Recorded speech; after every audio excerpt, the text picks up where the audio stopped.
Hello everybody, it is Sunday the 29th of December. I want to talk about what people now call our negative emotions, our lower nature, and to show how that is a part of the wisdom of Sophia. They are part of our wisdom. And we need to work them correctly. And I want to show you at least two examples here where it went terribly wrong. Because we let go of our own knowing of good and bad. Now, first of all, the Creator, in the created form, is not just one thing. Actually, not even in the uncreated form, he's not just one thing.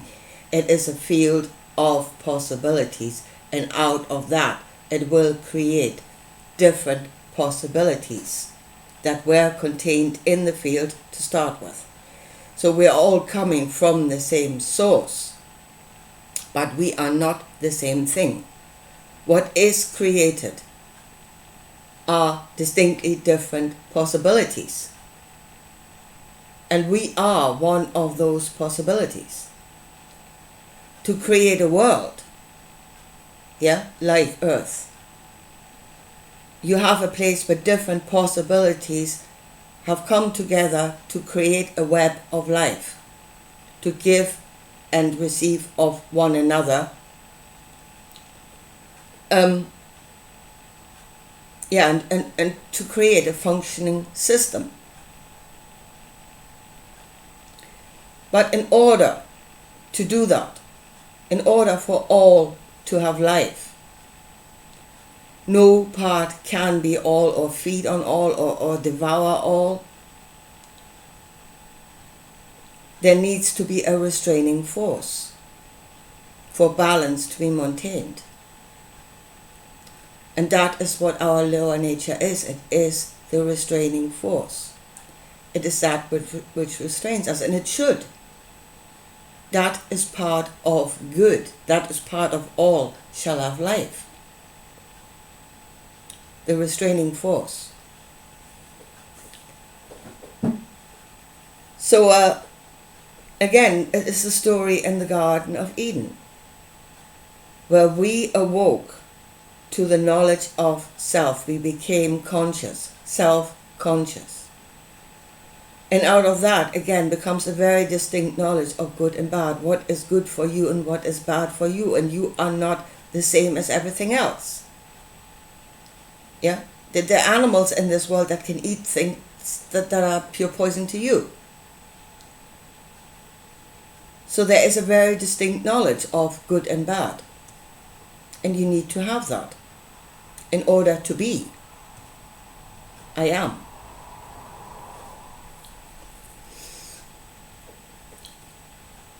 So,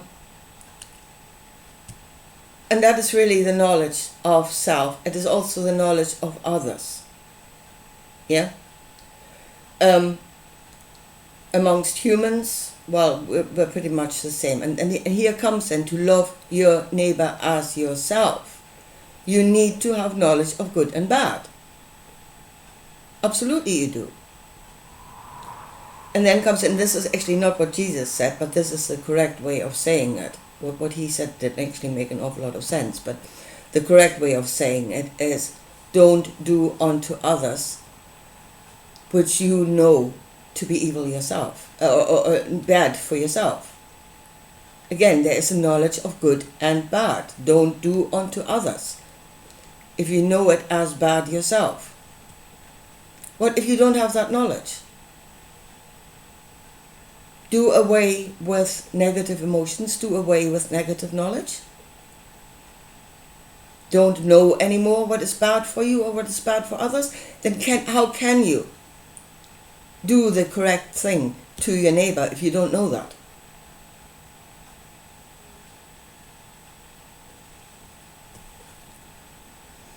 If we have negative emotions, that means there's something wrong, and that should stop us. that should stop us. We should think what is wrong. There needs to be a correction. Again, it is restraining us. It is holding us back. It should hold us back. And then there is the greater knowledge of others that are even not like ourselves, like the animals, like the plants, what is good and bad for them. Yeah? And out of the desire to do the right thing. Yeah, not to poison it, but to have knowledge of it so you can give it the correct thing. And it's probably not like you, it might need something different. So you need to have knowledge of others.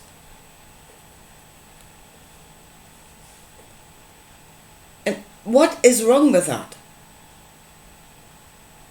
What is wrong with that? Now, in this world, the place in which things are created, it starts with thoughts.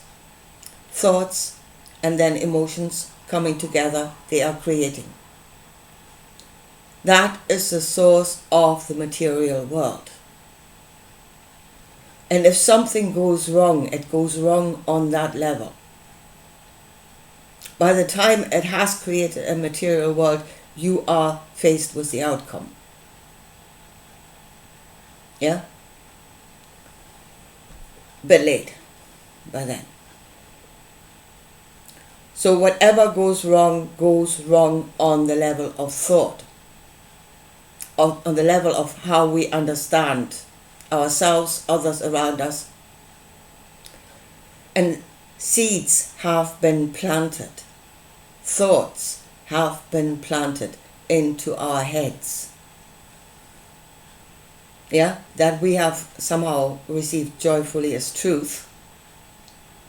And then we run with them and we create the material outcomes. So knowledge, true knowledge of the spiritual is to see that which has created the outcome. Yeah, spiritual knowledge is not like I don't know, I'm going to the Pleiades, I'm going into the Pleroma to flutter about with the angels. That is not it. But it is, again, it is the knowledge of the parts that create.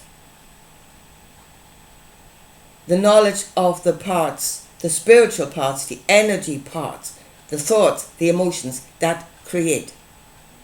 What do they do? What should they do? How should we use them? That is a higher knowledge of ourselves. Knowledge of ourselves. Not sitting there going, oh, I'm going to know the angels. No, you should know yourself. And what it is you create. What it is you are part of energetically. What you are a co-creator of. Because you're giving your energy to a thought or a way of thinking. And you're creating the outcomes. That is spiritual knowledge. It's not fluttering about with the angels in fairy tale land. It is reality. It creates reality. And that is why spirituality is wrong. Spirituality is the most dangerous thing in this world. It is that which creates. And I want to show you two examples here where things have gone horribly, horribly wrong out of the wrong understanding. First thing I think that did go wrong and one that is about to go wrong. What did go wrong is the story of Jesus. And in truth, I've only just seen with clarity what actually happened there. Yeah, I did not understand it myself. For the longest, but I've been at it for years, trying to understand what the hell was going on there. Yeah, and I've only just very recently understood what he was actually doing. Yeah? And that is that he was a revealer. He was somebody who could shift consciousness, and that is actually shifting your own energies to reveal something that is not of this world or not known in this world. It exists, it actually influences this world, but to most of us it is not known as a solid reality. So that is what he did. He revealed something. He revealed a truth that is not known to most of us in our five senses. The truth that he revealed was New Jerusalem. There is something out there that we cannot see, but that influences humanity. An alien presence. Again, a kingdom that is not of this world, an alien presence. And he made it visible for himself. And then he gave the knowledge of that to John. He made it visible, and here comes the denial of self, the denial of his own humanity. Yeah? Where he had to shift, from the human thinking of good and bad and how things work, from that knowledge into a different thinking. Again, it is the thinking that created a new being until he became that. And then he could see it, then he could know it. And he revealed the truth. And he did sacrifice his humanity in order to bring that knowledge. He sacrificed himself. He sacrificed his own humanity in order to reveal that. That was his sacrifice. Now what he revealed was, as I said, an alien presence. And what would happen is that that presence, out of this cube, they would give of their knowledge freely. And we would stand there as children. Now children from the age of 0 to 7 are completely programmable. We will be programmable. We will have no knowledge of our own. We will suck it in. We will lose our humanity, and we will become a part of an alien species. No longer human. We will be assimilated into another species. That is what he revealed. Yeah? And again, going by your own knowing. You are a distinct part with a distinct knowledge of good and bad for yourself. Do you know that as good? And if you don't, then please stand in your truth. Stand in your truth. Because in the end, what Jesus revealed there was not the Creator himself, was not the ultimate source of all. It was just another distinct part of creation. And as that part got more rights to be than you.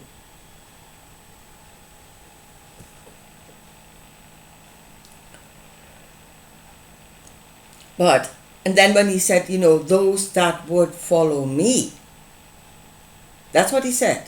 Those that would follow me, pick up your cross and deny yourself. That is those that would go the way of the revealer, to become a revealer. That is what he said. If you go the path of the revealer, you must deny yourself. You must sacrifice your humanity to have knowledge of something else. To give that knowledge, again, give that knowledge back to humanity to serve. Knowledge shall be given to serve. That is what happened. And again, we need to be of sound mind.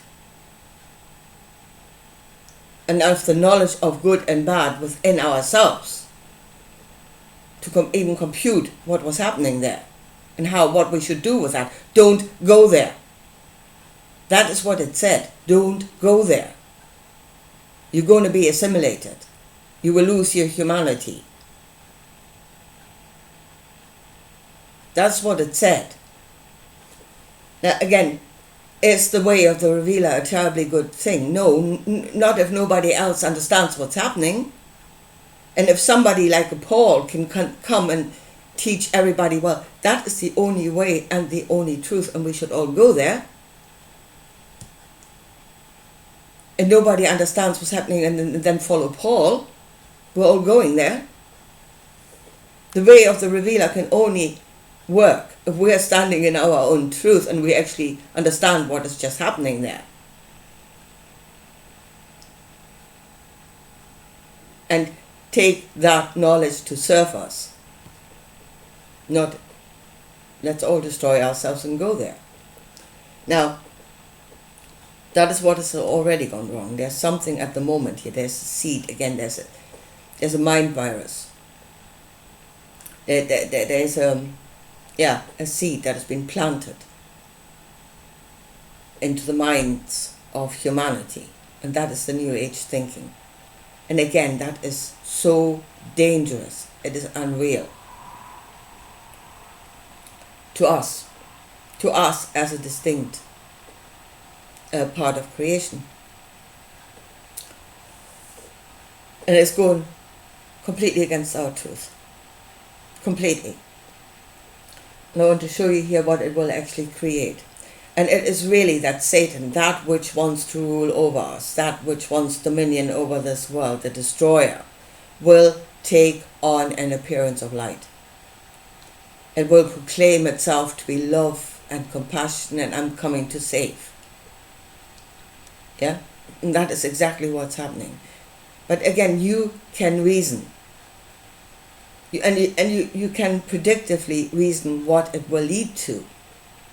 If you were to engage your brain and not just sit there, oh, it's all light, it's all beautiful, it's all right. So it's this thought that everything is coming from the same source.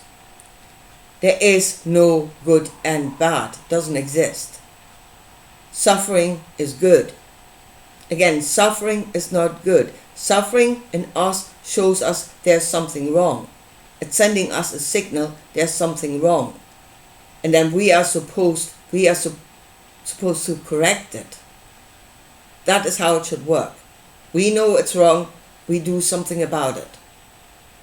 That is how it should work. But no, that knowledge has been taken away completely. There is no good and bad. Yeah? So I heard an account of somebody saying, well, his wife died of cancer, probably in agony then. And he's standing there being grateful. Yeah? Oh, this is giving me the opportunity to grow and to know that everything is good. No. You should know it was wrong. It was not good. But here comes, so we are proclaiming ourselves to be beings of empathy, of compassion, of love. Now think about it. Compassion is your reaction to something being wrong. That's why you feel compassion. Again, out of the knowledge of yourself. Know your neighbor as yourself. And the knowledge in yourself that something is wrong, that something else is suffering. You know suffering in yourself. You have judged that to be wrong, if you're of sound mind. And that creates compassion. The desire to help, the desire to change something. Yeah? The desire to heal or whatever needs to be done to set things right. But that is grown out of the knowledge that there is something wrong. Otherwise you would not feel compassion for the suffering of others. So if we go by this thought that it's good, they're suffering, that is good. That is good. It's coming all from the same source. It's love. It's fantastic. then what need would there be for compassion? How could compassion even be? You would not be a compassionate being anymore. You would not care. In fact, not only would you not care, you would joyfully, you would rejoice in their pain. And then how back to front would that be? You're being grateful, and then you take it to the level of rejoicing. There would be no more compassion. Compassion would be gone.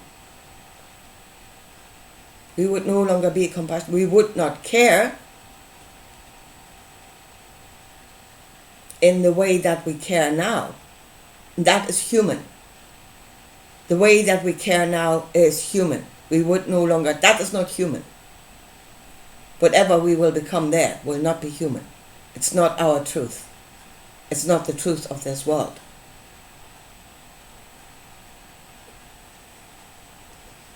But again, we turn into something that does not know itself, its own truth, has suppressed its own truth, turned its own truth on its head. And these teachings, these mind viruses, they're being given, I don't think with the intention of that it should work straight away, although the New Age message has, found a lot of fertile ground. Yeah, and people are standing there, beautiful, wonderful, we're fluttering beings of light. Darkness does not exist. But for the most part, these thoughts are being sown into the consciousness of humanity to grow over time. And again, you have New Age parents, bring the children onto me. Yeah, we teach that to our children. They will teach that to their children until it becomes the only truth over generations, and we will be that. Humanity will be that, will have become that. And is that what we want to be?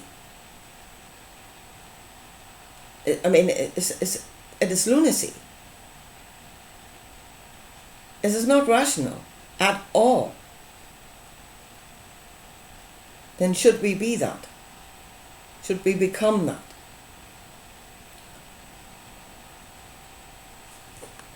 But here's, as I say, is what people really don't see how dangerous. That is the most dangerous thing in the world, is a teaching. Because it creates, the word creates. The word creates the material outcome. The most dangerous thing is the word. And if we want to prevent outcomes, we must not allow that there's this teaching, this idea, you let the wheat and the tares grow up together. No, don't. From the moment you can see something grow and you can identify it as a tare, that is to say, you can see what it will create, and you know that not to be good. You should pull that thing out by its root. Destroy it. And here is again the restraining force that is part of wisdom. Pull it out. Destroy it before it can grow.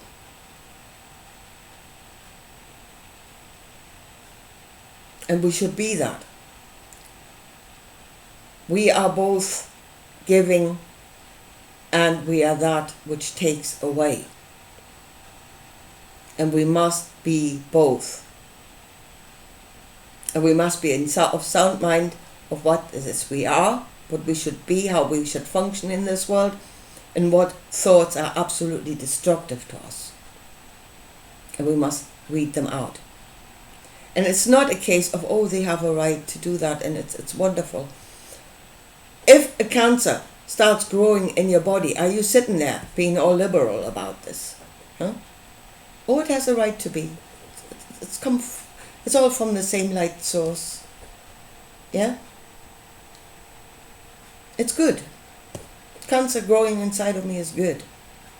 Causes me all manners of agony and it will kill me in the end, but here, it's all right. Would you even react to that, like that, if you knew there was a cancer in your physical body?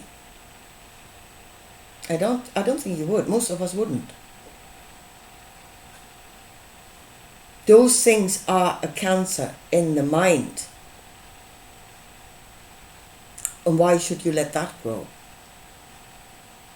If it destroys the consciousness of humanity. Why should you let that grow? As below, so above. Yeah? If it's wrong, it's wrong. And it needs to be weeded out. And we need to stand firm in our truth. And we must tend our garden. And if the weeds are growing in it, we need to pull them out before they choke us, our consciousness.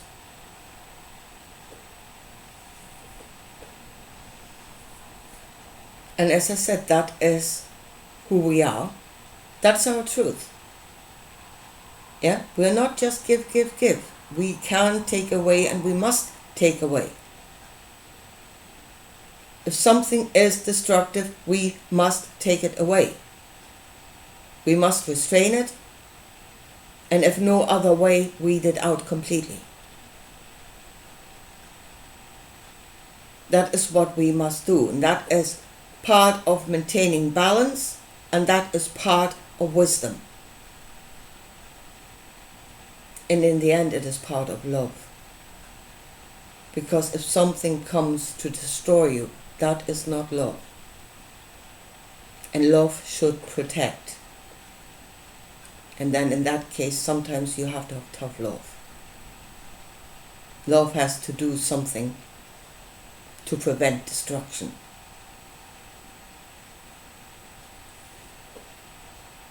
It's not all lovey-dovey.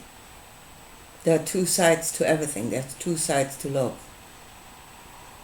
And one is protecting. And in order to protect, you have to be tough at times. And that is just how it is. So yes, we absolutely must acknowledge the duality. Because without two sides, there can be no reason. If everything is one, everything is the same, there is no reason and there's no knowledge. There is no knowledge. You say, I know all. It's like saying, I know car. Yeah, I know it all. I know car. Do you know all the working parts inside of the car? No. I have the greater knowledge. I know all. I know car. That is not the greater knowledge. That is knowing nothing, next to nothing. It is only when you know all the working parts and what they do that you have true knowledge of car. And it's the same with us. We have knowledge of the working parts of our body, and we know they are not the same and they're not all doing the same thing. Heart is not a liver is not a kidney, and so on. They're distinctly different from each other. But they all function in the same body to maintain the entire body. It is the same with our spirituality. It is made up of different parts. They all fulfill functions to maintain the whole. You don't know the parts. You don't know nothing. I know the white light. You know, the light of the pleroma. White light is created out of all the colors of the rainbow. Do you know the colors of the rainbow and what they are supposed to do? Then you don't know the light. You don't know. You're in ignorance. If you know all, you are in ignorance.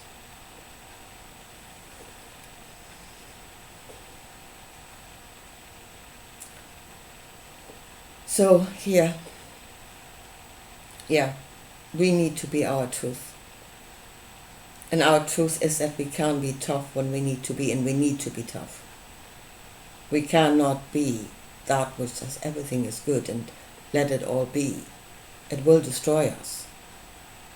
Because bad does exist. And if we don't make the distinction, if we don't see it, if we don't do something about it, it will destroy us. Anyway, folks, here I leave it at that for today. And I'll talk to you again soon. Bye.